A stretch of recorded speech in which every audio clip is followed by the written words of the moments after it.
अस्सलाम वालेकुम दोस्तों, मुझे उम्मीद है आप खैर खैरियत से होंगे। आज की वीडियो में मैं आपको क्लियरली बताऊंगा कि मटेरियल को आप डाउनलोड कहाँ से करते हैं। अगर लाइब्रेरी में अगर आपको मटेरियल नहीं मिलता, यहाँ पे अगर आपकी रिक्वायरमेंट के मुताबिक मटेरियल नहीं होता तो आप उसको डाउनलोड कहाँ से करेंगे, अप्लाई कैसे करेंगे, उसकी रिफ्लेक्शन कैसे लेके आएंगे। काफ़ी सारे इसमें फ़ीचर हैं, उसको एडजस्ट कैसे करेंगे मटेरियल को। अगर ये साइज़ बराबर नहीं आएगा तो इसको एडजस्ट कैसे करना है। इसलिए वीडियो को पूरा देखें, एंड तक देखें। और जो लोग नए हैं मेरे चैनल पे, उनसे मेरी रिक्वेस्ट है कि चैनल को सब्सक्राइब करें। चलते हैं वीडियो की तरफ। सबसे पहले तो जो आप मॉडल इंपोर्ट करते हैं उसमें हर जो भी आप जिस भी 3D मैक्स में, गूगल स्केचअप में, किसी भी आप 3D मॉडलिंग सॉफ्टवेयर में जो मॉडल बनाते हैं उसमें आप श्योर हो जाएं कि हर मटेरियल जो आपको रिक्वायर्ड है, ग्लास की जगह ग्लास लगा हुआ है, ब्रेक्स की जगह ब्रेक्स लगी हुई हैं, वुड की जगह वुड है, या आपने कोई कलर अप्लाई किया। जब आप वहाँ पे डिफरेंट मटेरियल अप्लाई करके लेके आएंगे तो तब यहाँ पे लूमियन आपका मटेरियल या कलर डिटेक्ट करके उसको पार्ट्स में चेंज कर देगा। जैसे ये ग्लास हैं तो ग्लास को जब मैं क्लिक करूँगा तो ग्लास ही इसमें आएंगे, ठीक है। तो अगर कोई और है मटेरियल तो उसमें ये है कि जो भी आपने लगाना होता है वो आप ऐसे ही यूज़ करेंगे, ठीक है। इसकी जो रिफ्लेक्शन वगैरह। अच्छा, अभी मैं जो बेसिक चीज़ जो बताना चाह रहा हूँ, ये एक जो है ब्रेक्स का है। ये अगर मुझे यहाँ से अगर नहीं मिलता, एक मिसाल के तौर पे ये जो इधर मेरे पास ये ईंटों के मुख्तलिफ सैंपल हैं, यहाँ से मुझे ये नहीं चाहिए। मैं चाहता हूँ कि मैं कोई और कलर लगाऊं। तो आपने डाउनलोड कहाँ से करना है, आप गूगल में चले जाएं। गूगल में जाके आपने ये इमेजेस में चले जाना है, इधर इमेज होंगी, ठीक है। तो ये जो मुख्तलिफ यहाँ पे होंगी, यहाँ पे अच्छी रेजोल्यूशन की टाइल्स मिल जाती हैं। जो आपको कोई अगर स्पेशल कोई चाहिए तो यहाँ से अभी आप इसको, मैं अगर डाउनलोड करता हूँ, इसको सेव एज पिक्चर में कर लेता हूँ, ठीक है। और यहाँ पे मैं लूमियन खोलता हूँ। अभी मैं यहाँ कैसे इसको अप्लाई करूँगा, अप्लाई मैं ऐसे करूँगा कि यहाँ मैंने अप्लाई करना है तो ये ऊपर जो है चूज़ कलर मैप, इसमें आप क्लिक करेंगे, ठीक है। उसके बाद जो पिक्चर मैंने या जो भी एक मैंने डाउनलोड किया हुआ है, तस्वीर मैंने खुद बनाई है एडोब फोटोशॉप पे, या आपने खुद मटेरियल बनाया या डाउनलोड किया, एक ही बात है। तो उसको आपने यहाँ पे ओपन कर लेना है। जब यहाँ पे ओपन हो जाएगा, ये तो बड़े बड़े पत्थर आपको लग रहे हैं, अभी इसकी एडजस्टमेंट आपने कैसे करनी है। पहले तो आपको कोई कलर चाहिए, जो इसमें कलराइजेशन आप करना चाहते हैं कि यार ये मुझे ग्रे नहीं चाहिए, मुझे तो हल्के से रेड चाहिए, या कोई भी लाल किस्म का या कोई नीला, किस तरह का कलर चाहिए, हल्का चाहिए, ज़्यादा चाहिए। तो वो ये कलर प्लेट है, इससे आप यहाँ से इजीली सेट कर सकते। उसके बाद आपको चाहिए कि ये ग्लासी हो या ये नॉर्मल हो। अगर ग्लासी आपको चाहिए तो आप ग्लासी कर लें, नॉर्मली आपको चाहिए तो आपकी मर्ज़ी। बाद में आती है इस पे रिफ्लेक्शन पड़े, इस पे जब सूरज की रोशनी पड़े, रिफ्लेक्शन पड़े, तो वो कितनी होनी चाहिए। ये रिफ्लेक्शन है इसकी, ठीक है। जब इस पे कोई रोशनी पड़ेगी तो ये रिफ्लेक्ट करेगा, ठीक है। रिलीफ, ये जो इसके कट्स से बने हुए हैं ना, ये पत्थरों की जुदा जुदा, तो इसको ये वाजिया कर देता है, ठीक है, ये वाला ऑप्शन। तो अगर इस ऑप्शन को आप अप्लाई करेंगे तो आपको एक वाजिया फ़र्क नज़र आएगा। आपने खुद अगर गौर से देखें तो आपको इसमें चेंजिंग भी नज़र आएगी। देखें, आपको एक वाजिया फ़र्क नज़र आएगा रेंडरिंग में। बाद में आ जाती है नीचे स्केल। जो स्केल है, ये अगर आपने मटेरियल अच्छे तरीके से एडिट कर लिया, मटेरियल आपने अच्छा अप्लाई कर लिया, तो समझो आपकी रेंडरिंग एकदम ज़बरदस्त होगी। मटेरियल एडिट करना, उसके बाद जो इफ़ेक्ट लगाने, ये ही इम्पोर्टेड होता है किसी भी मॉडलिंग के लिए। और ख़ास करके लूमियन में जो आप ये रेंडरिंग करते हैं तो ये चीज़ें बहुत ज़्यादा ज़रूरी होती हैं।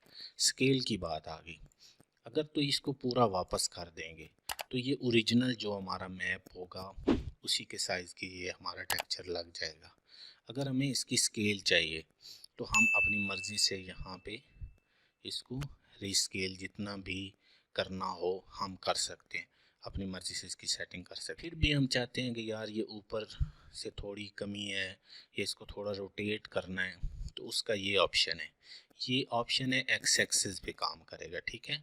ये ठीक हो गया। अभी वाई एक्सिस पे एक ऑप्शन काम करेगा, ठीक है। अच्छा, उसके बाद करेगा जी एक्सिस पे। ये लेफ़्ट साइड पे आप देख रहे होंगे कि जी एक्सिस पे जो है वो काम करेगा। इसके बाद होती है ओरिएंटेशन। ओरिएंटेशन में इसकी हेडिंग आप चेंज कर सकते हैं, ठीक है। इसकी पिच चेंज कर सकते हैं। उसकी एक ये 3 ऑप्शन है, इन 3 ऑप्शनों में आप कोई भी ऑप्शन अप्लाई करके इसको रोटेट या जैसे भी कर सकते हैं। जब आप इसको करेंगे ना डिलीट, और ये वाली आपकी ये वाले आएंगे और इसमें कलर आप जो है कलराइजेशन को आप ऑफ करेंगे तो आपको पता चल जाएगा कि ये वाले ऑप्शन कैसे काम करते हैं, ठीक है। ये आपको समझ आ रही है कि ऐसे आप इसको ये घुमा सकते हैं, अपनी मर्ज़ी से इसके एडजस्टमेंट कर सकते हैं। उसके बाद आगे आ जाती है इमेसिव। इमेसिव यही है कि कोई लाइट्स को आपने ग्लो करना है, कि बल्ब के अंदर एलिमेंट जो है उसको आपने जो है वो शो करना है कि ये लाइट, ये ऐसे होता है कि ये रोशनी की तरह काम करता है, जैसे ट्यूब लाइट होती है।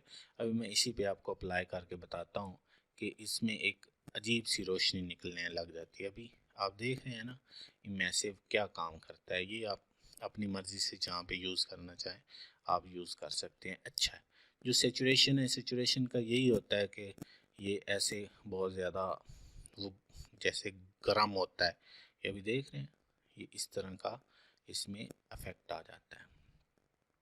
ये आप अगर अभी नीचे जो है टेक्सचर अल्फ़ा, इसका क्या होता है, ये जो टेक्सचर है इसका मतलब है कि ये आपका रिफ्लेक्ट होगा, जो सूरज की रोशनी होगी ये ऊपर से आपको नज़र आएगा, ठीक है। अभी ये जो है ये ऊपर से गायब हो जाएगा और ये अंदर से इसको ऊपर वाला पूरे का पूरा ये कट ऑफ हो जाएगा अगर इस ऑप्शन को आप अप्लाई कर देते हैं। अगर इस ऑप्शन को आप अप्लाई करते हैं तो ये कलर मैप पे ये जो है मास्क, एक मास्क टाइप, और ये आप अपनी मर्ज़ी से इसको अप्लाई कर सकते हैं, लेकिन इतनी ज़रूरत नहीं पड़ती इसकी। उसके बाद ये वेदरिंग है। ये वेदरिंग का बड़ा अच्छा ऑप्शन है, लेकिन ये जो है ना लुमियन 8, ख़ास करके ये जो हम यूज़ करते हैं फ्री में, उसमें ये सही काम नहीं करता। ये बड़ा ज़बरदस्त ऑप्शन है, अगर किसी के पास पेड वर्जन है तो वो इसको अप्लाई करके देखे, और बड़ा ही मज़ेदार किस्म का ये ऑप्शन है। इसमें ये आप जो है वाल ग्रासिंग वगैरह सब कुछ कर सकते हैं। ये लुमियन 7, लुमियन 7.5 और 8, 9 ये सब में ये वाली चीज़ है। इसके अलावा जो है ये एक ऑप्शन है, इसको अगर आप करेंगे तो ये थोड़ी चेंजिंग आती है, एक उभार सा आ जाता है, इसमें क्लियर कर देता है किसी भी मटेरियल को। अगर आप इसको अप्लाई करें अपने प्रोजेक्ट में तो आपको इसकी पता चल जाएगा कि ये ऑप्शन क्या है। मैं हल्का सा आपको बता भी देता हूँ।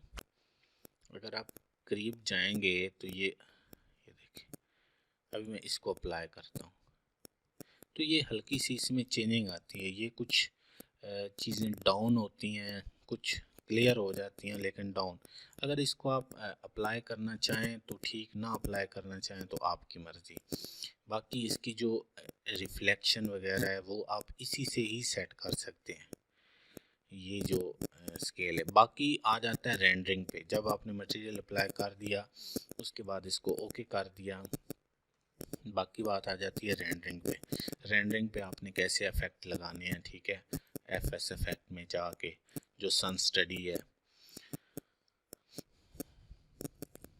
सन इफेक्ट आप लगा सकते हैं अपनी मर्ज़ी से, सन हाइडिंग, और उसके बाद और भी मज़ीद काफ़ी रेंडरिंग के लिए बड़े ज़बरदस्त किस्म के इफ़ेक्ट हैं। अगर आपने इफ़ेक्ट लगा दिए, इफ़ेक्ट अच्छे आपने अप्लाई कर लिए तो समझें कि आपने बहुत ही अच्छा जो है आप रेंडरिंग रिज़ल्ट, इससे वी रे से भी अच्छा रेंडरिंग रिज़ल्ट ले सकते हैं। कमेंट्स बॉक्स में अपनी राय का इज़हार यार लाजमी किया करें, बताया करें कि जहाँ पे कुछ मिसिंग होती है, कोई भी इतना जो है कुछ ना कुछ चीज़ें रह जाती हैं, आपका फ़र्ज़ बनता है कि आप मुझे उसमें बताएं कि ये चीज़ मिसिंग है, ये चीज़ बताई जाए जो मेरे माइंड में आता है।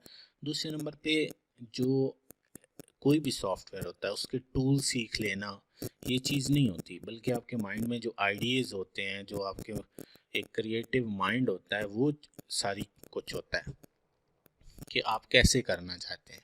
इसमें हज़ार ऑप्शन है, हज़ार चीज़ें हैं, हज़ार सेटिंग है, इतनी सेटिंग है जो एक एक्सपर्ट बंदा हो सकता है ना कर सके, लेकिन अगर कोई शौक़ रखने वाला बंदा है वो हो सकता है उससे बेहतरीन रिज़ल्ट ले ले। तो जो खाली सीख लेना या टूल्स का इस्तेमाल या इसको इस्तेमाल कर लेना बड़ी बात नहीं होती, बल्कि बड़ी बात होती है कि आप उससे कैसे शौक़ से और उससे कैसे आप अ, उसमें इम्प्रूवमेंट कर सकते हैं। तो अपनी दुआ में याद रखें, अपना बहुत ज़्यादा ख्याल रखें। अल्लाह हाफ़िज़।